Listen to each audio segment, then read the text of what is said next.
নমস্কার, আমি সোমা। আমার আরও একটি নতুন ব্লগে আপনাদেরকে অনেক স্বাগত। কেমন আছেন সবাই? আশা করছি সবাই খুব ভালো আছেন, আর আমরাও ভালো আছি। আজকে বুধবার আর এখন বাজে সকাল 9টা। তো এখন থেকেই আপনাদেরকে সাথে নিয়ে আমি আমার ব্লগটা শুরু করছি। কাল তো দেওরের মেয়ের মুখে ভাতে গেছিলাম, আর তাই যেই সব জামা কাপড় পরে গেছি, আর কালকেরও কিছু জামা কাপড় জমেছিল, তো সেই সব নিয়েই এখন সকাল সকাল কাচতে বসেছি। কেননা এক্ষুনি জলটা চলে যাবে, তাই ভাবছি জলটা থাকতে থাকতেই কাচা ধোয়াটা সেরে নিই। সকালের কাজও তেমন একটা হয়নি, কিছু কাজ হয়েছে, তো এখনও কিছু কাজ বাকি আছে। তো ভাবলাম আগে এই সব কাজগুলো সেরে নিই, তারপরে আবার না হয় ঘরের কাজগুলো করব। সেই রবিবার থেকে এদিক ওদিক করতে গিয়ে আর সংসারের কাজগুলো তেমনভাবে করাই হয়নি। ওই যেসবগুলো না করলে নয় সেইগুলোই একটু আধটু সেরেছি। আর তারপরেই তো রবিবারে মেয়ের ফাংশন ছিল, তাকে নিয়ে সেই দিনটা কেটে গেছে। আবার তার পরের দিন ছিল দেওরের মেয়ের মুখে ভাত, আর ওই দিনটাও তো বাইরেতেই কেটেছে। আর সংসারের কাজগুলো অনেকটাই অগোছালো হয়ে পড়েছিল, আর তাই আজকে সকাল থেকেই সংসারের কাজগুলোই লেগে পড়েছি। যেখানে যত জিনিস সব অগোছালো হয়ে গেছে, ভাবছি সেগুলোই সব গুছিয়ে নেবো আজকে সারাদিনেরই মধ্যে। ওদিকে জামা কাপড়গুলো কাচা ধোয়া করে আর তারপরে মেয়েটা স্কুল গেছিল, ওকে রেডি করিয়ে দিয়েছি। আর দিয়েই তো আবার এদিকের কাজগুলো সারছিলাম। ভাবলাম বিছনাটাই আগে ঝেড়ে পরিষ্কার করে নিই, আর তারপরেই না হয় ঘরগুলো পরিষ্কার করে নেবো। কেননা বিছনাটা আগে ঝেড়ে নিলে তারপরে ঘরটা পরিষ্কার করলেই ঠিক থাকবে। আর না হলে ঘর পরিষ্কার করে নিয়ে আবার বিছানা ঝাড়লেও বিছানার নোংরাটা আবার ঘরে পড়বে। তাই ভাবলাম এই দিকটা আগে পরিষ্কার করে নিই। সকালবেলা একটা ঘর মুছে বারান্দাটা মোছা হয়েছিল, বাদবাকি আমার এই ঘরটাই পড়েছিল। একটু আজকে ঘরটা পরিষ্কার করাও ছিল, তাই ভাবলাম যে পরেই এই ঘরটা ঝাঁট দিয়ে মোছামুছিটা করব। এই যে এখানে জামা কাপড়ের রাশ, ওখানে তো কত জামা কাপড় কাচা ধোয়া হয়েছে, আর এদিকে বেশ কিছু জামা কাপড়ও ছিল, সেগুলো গোছানোর ছিল। এই শোকেসের পিছনটা বেশ কদিন ঝাঁট দেওয়া হয়নি, আর তাই বেশ ধুলোগুলো খানিকটা জমেছে। তা ভাবলাম আজকে একটু ঝাঁট দিয়ে পরিষ্কার করে নিই, কেন দেখতেও বেশ বাজেও লাগছিল।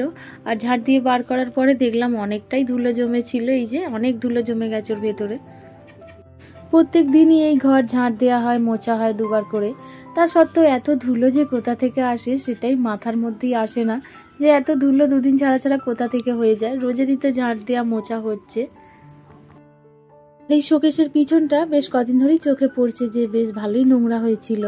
তো কদিন ধরে তো এদিকের কাজ ছিল বলে আর করা হয়নি। তাই আজকে আমি সিদ্ধান্ত নিয়েই ছিলাম যে সকালবেলা এই কাজটা আজকে করেই ছাড়বো। আর তাই জন্যই ঘরটা আর পরিষ্কার করিনি, ভাবলাম একটু দেরি হোক, এদিকের কাজগুলো সেরে নিই, তারপরেই না হয় এই কাজটা করব। ওই ঘরটাতে ঠাকুর থাকে বলে তাই সকালবেলায় ওটা মুছে ফেলেছিলাম, যেহেতু পুজো করবে। আর তাই এই ঘরটাই রেখে দিয়েছিলাম পরিষ্কারটা করব বলেই, আর শুধু এই ঘরটাই এখন মুছে নেব। আর আজকে এই কাজগুলো সারতে সারতে কিন্তু অনেকটাই বেশ বেলা হয়ে গেছিলো এই মুহূর্তে। আর তারপরে এই কাজগুলো সেরে আমি স্নান করেছিলাম, তারপরে রান্না খাওয়াটাও করেছিলাম। আর সেই ভিডিওগুলো আর আপনাদের সাথে আজকে শেয়ার করিনি, কেন ওইগুলো তো প্রত্যেক দিনই করে থাকি। ভেবেছিলাম রান্না খাওয়াটা সেরে তারপরে যেসব জামা কাপড় কাচা ধোয়া করেছি, অনেক তো জামা কাপড় জমে রয়েছে, তো ভেবেছিলাম সেগুলো গোছাবো, কিন্তু আর ভালো লাগেনি রান্না খাওয়ার পরে। তো একটুখানি রেস্ট নিচ্ছিলাম, আর এই তো এখন থেকেই আবার শুরু করেছি। এখন প্রায় বিকালও হয়ে গেছে। রবিবারে যে নাচের প্রোগ্রামটা ছিল, তো তখনও অনেক জিনিসপত্র তো গানে অগোছালো হয়ে গেছিলো, ঘাঁটাঘাঁটি করে সব সাজের জিনিসপত্র এদিক ওদিক ছড়িয়ে ছিটিয়েও রয়েছে, সেগুলোও ভাবছি গুছিয়ে নিই। আর এদিকে শোকেসটাও ভাবলাম তাহলে একচোটে একটু মুছেও পরিষ্কার করি, একচোটে গুছিয়ে রাখবো। তাড়াতাড়ির সময় কোনো জিনিস বার করতে গেলে, একটা বার করতে গেলে 10টা হাতে চলে আসে, আর সেগুলোই এদিক ওদিক পড়ে রয়ে যায়, তখন আর গোছানো হয়নি। আর এইসব জিনিসপত্র আজকে যদি না গুছিয়ে রাখি, আর আমার ঘরে আমার মেয়ে তো তারপরে নিয়ে সব ঘাঁটাঘাঁটি শুরু করবে, তারপরে কোথায় কি করে দেবে, তারপরে আবার খুঁজেও পাওয়া যাবে না। সেদিনকে নাচের তাড়াহুড়ো চোটে এই একটার মধ্যেই সব কিছু ভরে নিয়েছিলাম, আর সব জিনিসগুলোই একাকার হয়ে গেছে ঘেঁটে গিয়ে। তো ভাবছি সব এবার একটা একটা করেই গোছাতে হবে। একসঙ্গে কাঁটা, কিলিপ, হাড়, কানের সব একাকার হয়ে গেছিলো।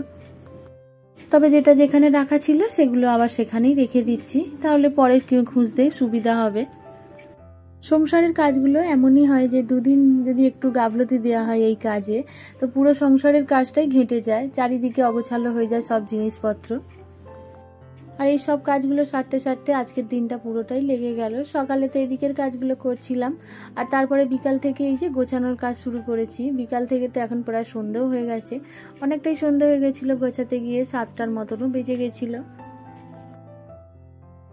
প্রতিদিনই ওই বলা কথাটা আরও একবার বলে নিই যে খুবই সাধারণ ঘরের আমি একজন, আর আমার সব কিছুই খুব সাধারণ। আমার ভিডিওগুলো আপনাদের কেমন লাগছে অবশ্যই একটা কমেন্ট করে জানাবেন। আর আমার ভিডিও যদি কোনো কিছু ভালো লেগে থাকে তাহলে প্লিজ একটা লাইক করে দেবেন।